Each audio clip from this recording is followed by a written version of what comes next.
Hello friends, in my YouTube channel advocate Amit Kumar Gupta. आज जो case हम लोग डिस्कस करेंगे उस केस का नाम है Shyam Gidwani versus income tax officer. ये case 98 ITR tribunal page number 665 पे रिपोर्ट हुआ। मैटर जयपुर आईटीआईटी ने डिसाइड किया और इस केस का जजमेंट 21 अक्टूबर 2021 को आया। जैसा कि हमने देखा है कि जो सेक्शन 147, 148 की जो असेसमेंट है वो अपने आप में इतनी ज़्यादा लिटिगेशन से भरी हुई है कि उसके अंदर कोई ना कोई पेज निकल के आ जाता है और इस सेक्शन के अंदर इतने ज़्यादा बदलाव किए जाते हैं या इस सेक्शन से रिलेटेड इतने सारा ज़्यादा चेंजेस किए जाते हैं कि जो कि इसको और कॉम्प्लेक्स बना देते हैं। सरकार की मंशा ये होती है कि हम इसको सिंपल बनाएंगे जिससे लिटिगेशन ना हो, लेकिन जब कभी भी कोई अमेंडमेंट आती है तो एक लिटिगेशन का एक कह सकते हैं कि बाढ़ सी आ जाती है। सेक्शन 148 से रिलेटेड एक सेक्शन 151 है जो कि परमिशन की बात करता है कि यदि असेसिंग ऑफिसर को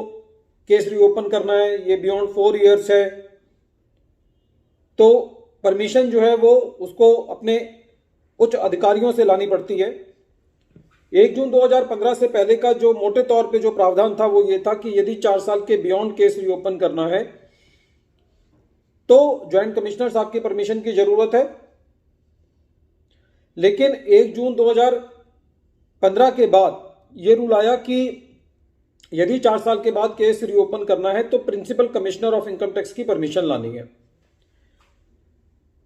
अब इसके अंदर जो कंफ्यूजन पैदा होती है वो ये होती है कि सपोज करो कि 1 जून 2015 के बाद कोई नोटिस आया और वो नोटिस असेसमेंट ईयर 12-13 का है, तो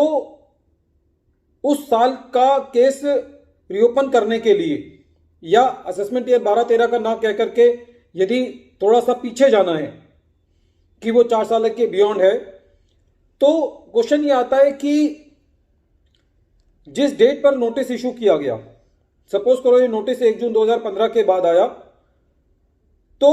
क्योंकि 1 जून 2015 को ये प्रावधान आ गया कि 4 साल से पहले का यदि नोटिस है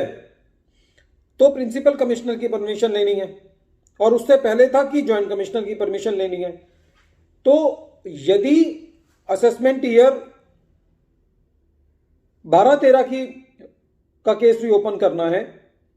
तो क्या कानून लागू होगा कि ज्वाइंट कमिश्नर की परमिशन लाई जाएगी या प्रिंसिपल कमिश्नर की? कई लोगों का कहना यह है, डिपार्टमेंट ये कह सकता है कि साहब ये तो पुराने साल का केस है इसलिए इस पे पुराना लॉ लागू होगा और कानून तो चेंज हुआ था 1 जून 2015 से, इसलिए यहां पे प्रिंसिपल कमिश्नर की परमिशन नहीं लानी क्योंकि ये केस जो है रीओपन किया गया 1 जून 2015 के बाद। लेकिन लॉ ये है कि जिस डेट पे नोटिस इशू किया जाता है उस डेट पर जो लॉ है, सपोज करो आज की डेट में नोटिस इशू किया जाता है और आज की डेट में लॉ ये है कि प्रिंसिपल कमिश्नर की परमिशन लानी है, तो चाहे वो पिछले सालों से रिलेटेड हो, चाहे वो केस 1 जून 2015 से पहले का है, तब भी उसको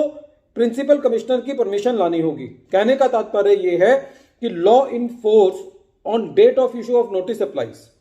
तो इस केस के अंदर बेसिकली जो लॉ का पॉइंट निकल के आया वो ये निकल के आया कि जिस डेट पे नोटिस इशू किया जाता है आपको उस डेट पे लॉ देखना है कि उस डेट पर यदि नोटिस इशू किया जाता तो प्रिंसिपल कमिश्नर की परमिशन लानी है या ज्वाइंट कमिश्नर की। तो इस केस में